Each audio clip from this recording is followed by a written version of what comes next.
नमस्कार बच्चों, आप सभी का स्वागत है आपके अपने चैनल हिंदी बोध पर। आज हम इस वीडियो में पढ़ेंगे क्लास 12th के सिलेबस में शामिल पाठ पहलवान की ढोलक। इसके लेखक हैं फणीश्वर नाथ रेणु।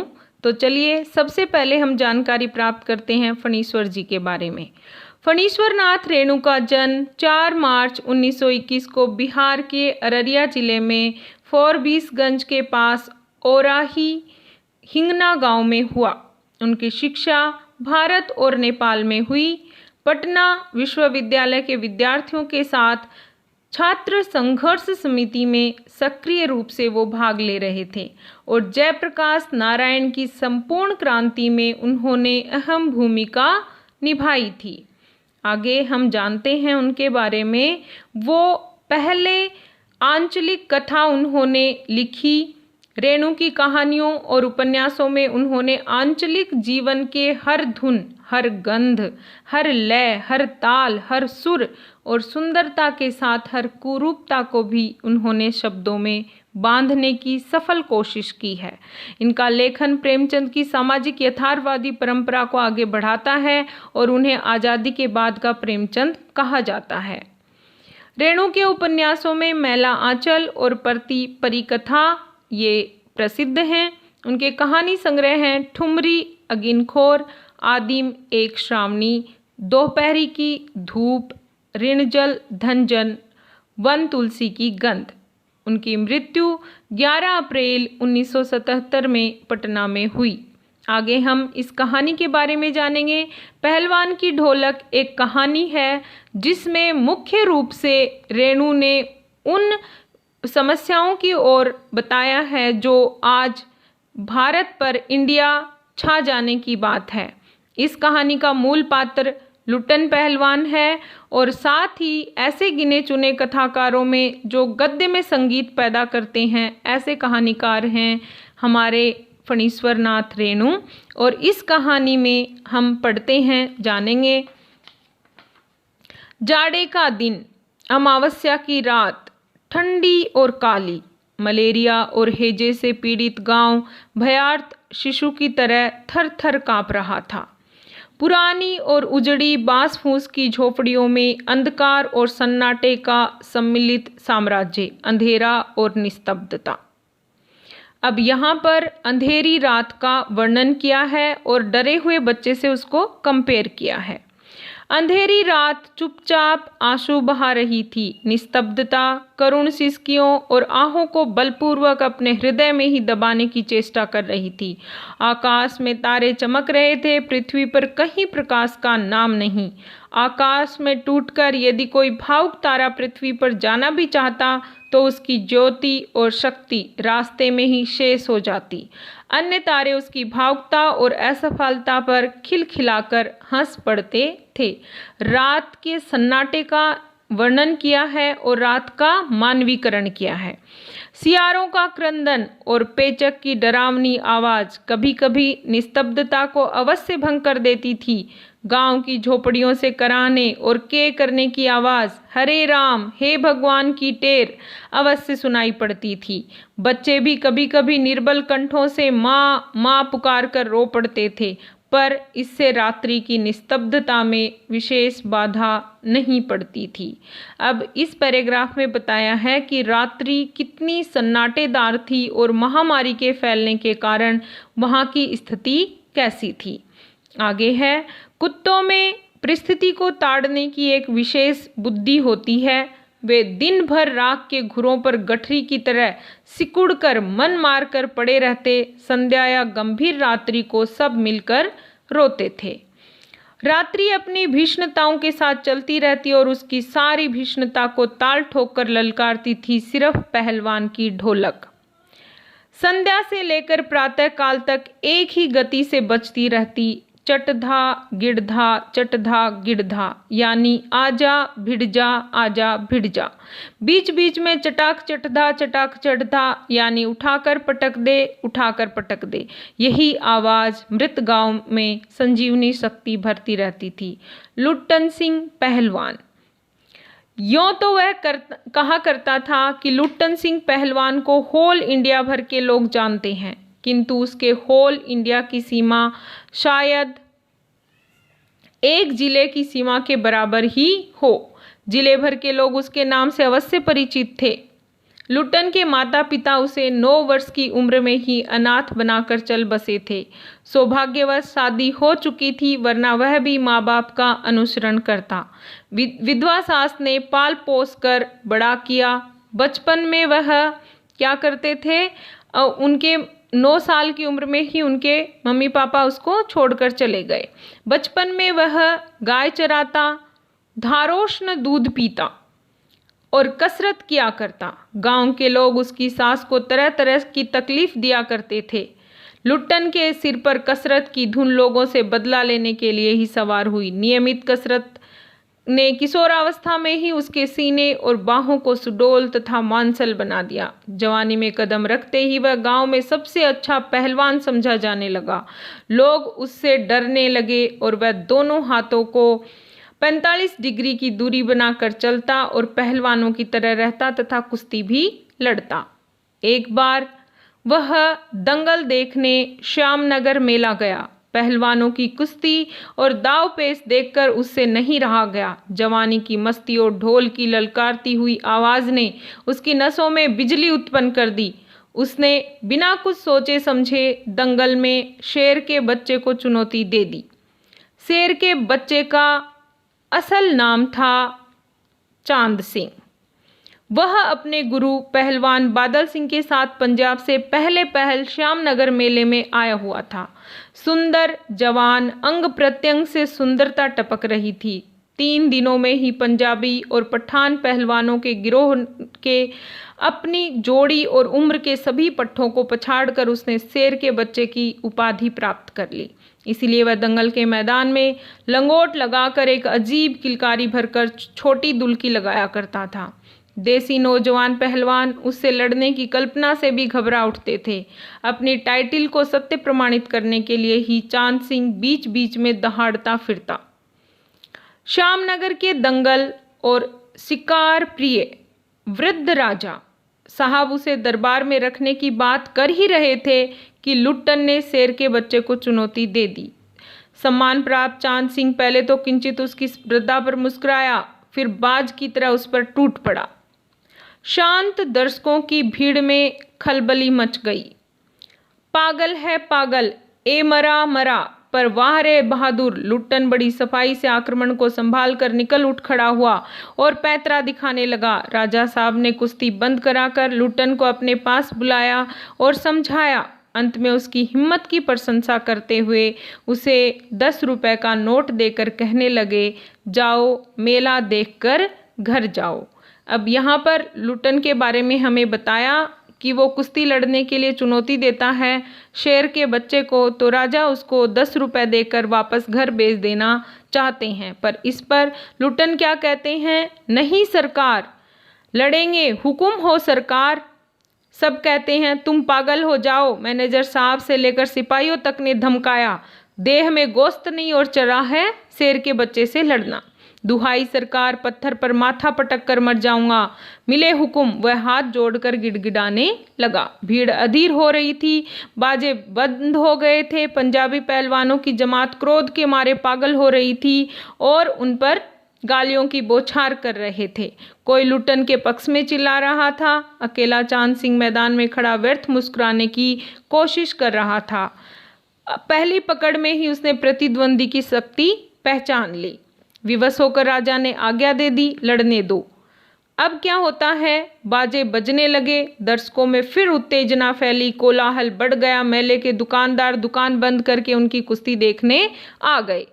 अब चटधा गिड़धा भरी आवाज में एक ढोल जो अब तक चुप था बोलने लगा, ढाक ढीना ढाक ढीना ढाक ढीना, अर्थात वाह पट्ठे। लुट्टन को चांद ने कसकर दबा लिया था। अरे गया गया गया। दर्शकों ने तालियां बजाई। हलवा हो गया हलवा। हंसी खेल नहीं है शेर के बच्चे से लड़ना बच्चू। अब होता क्या है, फिर से ढोलक की आवाज़ उसको सुनाई देती है, चट गिड़धा चट गिड़धा चट गिड़धा, मत डरना मत डरना मत डरना। लुट्टन की गर्दन पर केहुनी डालकर चांद चित करने की कोशिश कर रहा था। वहीं दफना दे बहादुर, ये कहा बादल सिंह ने अपने शिष्य को। लुटन की आंखें बाहर निकल रही थी, उसकी छाती फटने फटने को हो रही थी। राजमत लोकमत सब किसके पक्ष में थे? चांद के पक्ष में थे। फिर भी वह नहीं डरा, अपनी हिम्मत बढ़ा रहा था। और अचानक आवाज आई, धाक दिन तिरकट तिना, धाक दिन तिरकट तिना। लुटन को स्पष्ट सुनाई पड़ा, ढोल कह रहा था, दाव काटो बाहर हो जाओ, दाव काटो बाहर हो जाओ। लोगों के आश्चर्य की सीमा नहीं रही। लुटन दाव काटकर बाहर निकला और तुरंत लपक कर उसको चांद की गर्दन पकड़ ली। वारे मिट्टी के शेर, अच्छा बाहर निकल आया, इसीलिए तो जनमत बदल गया। चटाक चटधा, चटाक चटधा। लुटन ने चालाकी से दाव, जनता यह स्थिर नहीं कर सकी कि किसकी जय ध्वनि करे। किसी ने माँ दुर्गा की, किसी ने महावीर की, कुछ ने राजा श्यामनंद की जय ध्वनि की। अंत में सम्मिलित जय से आकाश गूंज उठा। विजय लुटन क्रूर कूदता फांदता ताल ठोकता सबसे पहले बाजे वालों को उसने नमस्कार किया। फिर दौड़कर उसने राजा साहब को गोद में उठा लिया। राजा साहब के कीमती कपड़े मिट्टी में सन गए। मैनेजर साहब ने आपत्ति की, हे अरे अरे, किंतु राजा साहब कीमती ने स्वयं उसे छाती से लगाकर गदगद होकर कहा, जीते रहो बहादुर, तुमने मिट्टी की लाज रख ली। पंजाबी पहलवानों की जमायत चांद सिंह की आंखें पोंछ रही थी। लुटन को राजा साहब ने पुरस्कृत ही नहीं किया, अपने दरबार में उसको सदा के लिए रख भी लिया। उधर राज पंडितों ने मुंह बिचकाया, हुजूर जाति का सिंह। मैनेजर साहब क्षत्रिय थे, क्लीन शेव्ड चेहरे को संकुचित करते हुए अपनी शक्ति लगातार नाक के बाल उखाड़ रहे थे। चुटकी से अत्याचारी बाल को रगड़ते हुए बोले, हाँ सरकार, यह अन्याय है। राजा साहब ने मुस्कुराते हुए सिर्फ इतना ही कहा, इसने क्षत्रिय होने का धर्म निभाया है। अब लुटन सिंह पहलवान, दूर दूर तक उसकी कीर्ति फैल गई। साथ ही उसकी प्रसिद्धि में राजा साहब के स्नेह ने उसकी प्रसिद्धि में चार चांद लगा दिए। चार चांद मुहावरा है जिसका अर्थ है शोभा बढ़ाना। काला खां के संबंध में ये बात मशहूर थी। ये एक और दूसरा पहलवान है जिसके बारे में कहा गया कि वो बहुत ही ताकतवर है, उससे कोई नहीं लड़ सकता। तो ऐसे ताकतवर को भी लुटन ने हरा दिया और लोगों के भ्रम को दूर कर दिया। आगे क्या है, वो जब भी मेले में जाता है लुटन, तो वहाँ पर क्या करता है, दुकानदारों से वो मिठाइयाँ लेता है, साथ ही वहाँ पर अलग अलग चीज़ें खरीदता है और हर मेले में जाकर वो वहाँ पर होने वाली कुश्ती में लोगों को हरा देता है। मेलों में वह घुटने तक का लंगा चोगा पहने और पहलवानों किसी स्वाभाविक हंसी हंसकर कहता। लोग अगर उससे कहते कि कुछ खा लो तो कहते, तनी मनी नहीं, आओ ले आओ 1.5 सेर, और बैठ जाता। 2 सेर रसगुल्लों को उद्रस्त करके मुंह में 8-10 पान की गिलोरियां ठूस ठुड्डी को पान के रस से लाल करते हुए अपनी चाल में से मेले में घूमता। मेले से दरबार लौटने के समय उसकी अजीब सी हुलिया रहती। आंखों पर रंगीन अबरक का चश्मा, हाथ में खिलौने को नचाता और मुंह से पीतल की सीटी बजाता हंसता हुआ वह वापस जाता। बल और शरीर की वृद्धि के साथ बुद्धि का परिणाम घटकर थोड़ा रह गया था। दंगल में ढोल की आवाज़ सुनते ही वह अपने भारी भरकम शरीर का प्रदर्शन करना शुरू कर देता। उसकी जोड़ी तो मिलती ही नहीं थी। यदि कोई उससे लड़ना भी चाहता तो राजा साहब लुटन को आज्ञा ही नहीं देते। ऐसे करते करते 15 वर्ष बीत गए। दोनों ही लड़के राज दरबार। अब क्या होता है, पहलवान अजय रहा। वह दंगल में अपने दोनों पुत्रों को लेकर उतरता था। पहलवान की सास पहले ही मर गई थी। पहलवान की स्त्री भी 2 पहलवानों को पैदा करके स्वर्ग सिधार गई। दोनों लड़के पिता की तरह गठीले और तगड़े थे। दंगल में दोनों को देखकर लोगों के मुंह से अचानक ही निकल पड़ता, वाह, बाप से भी तगड़े निकलेंगे दोनों। दोनों ही लड़के राज दरबार के भावी पहलवान घोषित हो चुके थे। अतः दोनों का भरण पोषण दरबार से ही हो रहा था। प्रतिदिन प्रातःकाल पहलवान स्वयं ढोलक बजा बजा कर दोनों से कसरत करवाता। दोपहर में लेटे लेटे दोनों को सांसारिक ज्ञान की भी शिक्षा देता। समझे? ढोलक की आवाज़ पर पूरा ध्यान देना। हाँ, मेरा कोई गुरु, कोई पहलवान नहीं, यही ढोलक है, समझे? ढोल की आवाज़ की प्रताप से ही मैं पहलवान हुआ। दंगल में उतरकर सबसे पहले ढोलों को प्रणाम करना, समझे? ऐसे ही बहुत सी बातें वो उनको सिखाया करते थे। साथ ही ये भी बताते थे कि मालिक को कैसे खुश रखना है, कब कैसा व्यवहार करना है, आदि शिक्षा भी देते। किंतु उनकी शिक्षा दीक्षा सब किराए किराए पर एक दिन पानी फिर गया। पानी फिरना मुहावरा जिसका मतलब है परिश्रम व्यर्थ हो जाना। और क्या हुआ? वृद्ध राजा स्वर्ग सिधार गए और उसकी जगह ले ली नए राजकुमार ने। और अब कुश्ती की जगह भी किसने ले ली? घुड़दौड़ ने ले ली, घोड़े की रेस ने ले ली। और कुश्ती जो एक वहाँ का परंपरागत खेल था वो अब खत्म कर दिया गया। पहलवान तथा दोनों भावी पहलवानों का दैनिक भोजन। वे सुनते ही राजकुमार ने कहा टेरिबल, नए मैनेजर साहब ने कहा हॉरिबल। पहलवान को साफ जवाब मिल गया, राज दरबार उसकी आवश्यकता राज दरबार को नहीं है। और वह गिड़गिड़ाने का मौका भी उसको नहीं दिया गया। उसी दिन वह ढोलक कंधे से लटकाकर अपने दोनों पुत्रों के साथ अपने गांव में लौट आया और वहीं रहने लगा। गांव के एक छोर पर गांव वालों ने एक झोपड़ी बांध दी। वहीं रहकर वह गांव के नौजवानों और चरवाहों को कुश्ती सिखाने लगा। खाने पीने का खर्च गांव वालों की ओर से बंधा हुआ था। सुबह शाम वह स्वयं ढोलक बजाकर अपने शिष्यों और पुत्रों को दाव पेंच वगैरह सिखाया करता। गांव के किसान और खेतीहर मजदूर के बच्चे भला क्या खाकर कुश्ती सीखते। धीरे धीरे पहलवान का स्कूल खाली पड़ने लगा। अंत में अपने दोनों पुत्रों को ही वह ढोलक बजा बजा कर लड़ाता और सिखाता। दोनों लड़के दिन भर मजदूरी करके जो कुछ भी उन्हें मिलता वो गुजर होती। एक बार क्या हुआ, गांव में अनावृष्टि, फिर अन्न की कमी और फिर उसके बाद में मलेरिया और हैजे ने मिलकर गांव को भूनना शुरू कर दिया।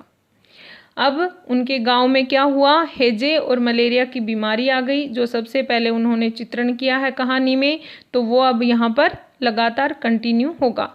गांव प्राय सूना हो चला। घर के घर खाली पड़े थे। रोज 2-3 लाशें उठने लगी। लोगों में खलबली मच गई थी। दिन में तो कलरव, हाहाकार और हृदय विदारक रुदन के बावजूद भी लोगों के चेहरे पर कुछ प्रभा दृष्टिगोचर होती थी और शायद सूर्य होते ही सब खांसना स्वीकार कर देते। तो पहलवान उन सबको क्या कहते, अरे क्या करोगी रोकर दुल्हन, जो गया सो गया, अब तुम्हारा नहीं था तो अब क्या कर सकते हैं। किंतु सूर्यास्त होते ही जब लोग अपनी अपनी झोपड़ियों में घुस जाते तो चूं भी नहीं करते, उनकी बोलने की शक्ति क्षीण हो जाती।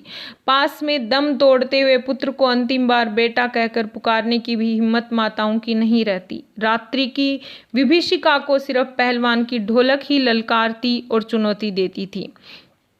पहलवान संध्या से सुबह तक चाहे जिस ख्याल से ढोलक बजाता हो, किंतु गांव के अर्धमृत औषधि उपचार पथ्य विहीन प्राणियों में वह संजीवनी शक्ति ही भरती थी।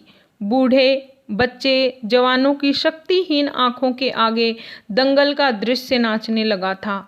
स्पंदन शक्ति शून्य स्नायुओं में भी बिजली दौड़ने जाती थी।